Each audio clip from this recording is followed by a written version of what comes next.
pagi Ibu. Ibu namanya siapa? Rani. Rania. Ibu Rani umurnya berapa Bu? 39 tahun. 39 tahun. Ibu tadi berobat dengan keluhan apa Bu? Sakit perut tadi. Sakit perut. Kenapa? Diare atau mah? Mah tadi kata dokternya. Pak dokter Bu ya. Ibu izin Bu ya, kita minta waktu Ibu mungkin sekitar 5 menit atau 10 menit. Kita tuh mau memberi edukasi mengenai obat herbal. Ibu selama ini sakit, pernah nggak minum obat herbal Bu? Pernah Pernah ya. Sehari berapa kali? jarang-jarang ya Oh, jarang-jarang ya. Biasanya Ibu beli obat itu di mana Bu? di pasar. Di pasar ya, di pasar.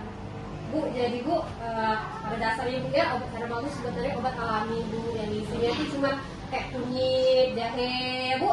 Nah, tapi karena sekarang sudah zaman modern, obat-obat herbal itu sudah dikemas dari pabrik, sudah kayak bentuk kapsul, bentuk serbuk ya Bu. Nah itu Bu, tapi obat herbal ini tidak semuanya isinya alami Bu. Ada yang obat legal sama ilegal. Nah yang berbahaya itu obat ilegal. Apalagi Ibu kan suka belinya obatnya di pasar Bu. Takutnya obat ilegal. Nah obat ilegal itu ada ciri-cirinya Bu. Nah yang pertama obat ilegal itu Bu biasanya tidak punya izin BPOM. Izin BPOM itu maksudnya di kemasan itu Bu nggak ada tertulis BPOM-nya berapa ya Bu ya. Nomor seri BPOM-nya tidak ada. Nah, kemudian tidak mencantumkan komposisi. Komposisi itu maksudnya isi obatnya itu tidak tertulis di situ. Apakah ada kunyit, apakah ada jahe. Jadi kita tidak tahu itukah benar bahan-bahan alami atau bahan-bahan berbahaya, ya Bu. Nah, kemudian biasanya diklaim bisa menyembuhkan berbagai penyakit. Nah, biasanya klaimnya itu terlalu lebay, Bu. Biasanya tertulis bisa menyembuhkan sakit jantung, hipertensi, DM ya Bu. Nah itu sudah kita curigai sebagai obat ilegal. Nah kemudian biasanya dijual secara daring. Nah itu di daring itu maksudnya dijual online Bu, yang kayak di Shopee Bu ya. Nah itu di Shopee itu juga kita patut curiga itu obat ilegal atau legal, itu patut dicek ya Bu. Nah kemudian apalagi sih ciri-cirinya? Biasanya juga dia tuh tidak tertulis PT-nya apa. Jadi obat itu tidak tertulis. Misalnya dari PT Jaya Makmur, nah tidak tertulis di situ ya. Nah kemudian biasanya bentuk, warna dan rasa obat mencurigakan. Kalau sudah bentuknya aneh-aneh Bu, misalnya warnanya terlalu gonjreng, misalnya warna oranye, warna hijau. Nah itu takutnya pewarna tekstil Bu yang dipakai, bukan pewarna yang bisa dikonsumsi. Nah itu takutnya membahayakan. Nah kemudian dikemas secara tidak profesional. Maksudnya tidak profesional itu atau misal cuma dibungkus kayak plastik bening atau botol-botol bening ya, itu biasanya juga obat ilegal. Kemudian dijual dengan testimoni palsu. Maksudnya testimoni palsu ini kayak misalnya ada dari WA testimoninya, bisa menyembuhkan penyakit ini, saya sembuh dalam 3 bulan. Itu biasanya testimoni palsu Bu itu.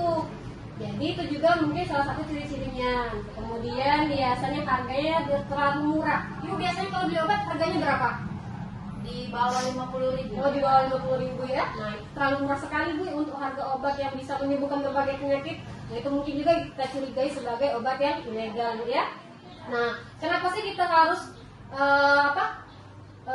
waspada dengan obat ilegal? Karena kita takut dengan efek sampingnya Bu. Nah efek samping itu yang bisa membahayakan Ibu. Nah jadi apa aja efek sampingnya? Nah kalau obat-obat herbal yang ilegal tuh biasanya efek sampingnya satu, dia bisa menyebabkan penyakit ginjal dan hati Bu. Nah itu biasanya kalau sudah dikonsumsi secara terus menerus itu ya bisa merusak hati dan ginjal. Kemudian gangguan pencernaan, mual dan muntah serta alergi. Kalau misalnya sudah kita rasakan mual, muntah, pusing, terus alergi di badan kita, itu mungkin juga obat yang ilegal. Nah kemudian biasanya interaksi berbahaya jika dikonsumsi dengan obat-obat dari dokter. Ibu kalau di sini lagi kumat tuh, lagi sakit mahnya, biasanya Ibu pernah nggak, sering juga nggak minum obat-obat dari sini dari dokter? Sering juga. Nah itu juga kan kalau misalnya bersamanya itu dibarengi dengan obat herbal, takutnya itu membahayakan kan Bu ya. Nah kemudian resiko ketergantungan. Jadi kalau kita minum obat herbal itu dikhawatirkan jadi kecanduan, jadi mau minum terus menerus kan. Nah itu efek samping dari obat-obat herbal yang ilegal. Ibu mungkin sampai sini ada yang mau ditanyakan? Tidak ada Bu ya. Jadi pada dasarnya Bu kesimpulannya obat herbal itu boleh dikonsumsi, tapi satu harus kita perhatikan obat itu ilegal atau legal ya Bu. Nah kemudian harusnya kita di bawah pengawasan yang berwenang, maksudnya dari pengawasan dokter atau misal perawat atau apoteker ya. Jadi kalau misalnya ibu minum obat herbal boleh, tapi diperhatikan obat itu ilegal atau tidak, dan kemudian juga boleh dikonsultasikan dengan dokter. Mungkin sampai sini saja. Terima kasih atas waktunya ibu, karena dia tidak ada yang mau ditanyakan lagi bu ya. Terima kasih atas waktunya ibu, semoga cepat sembuh.